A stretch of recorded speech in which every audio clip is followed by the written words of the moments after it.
Hei, sõnaraamat.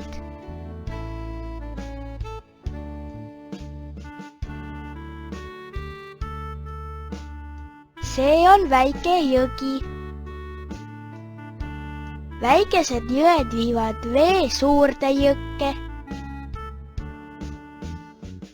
Suur jõgi viib vee merre. See on meri.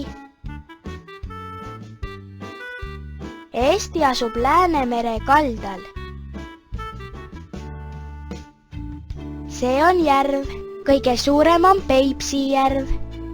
Eestis on palju järvesid. Merel sõidavad laevad. Järvel sõidavad paadid.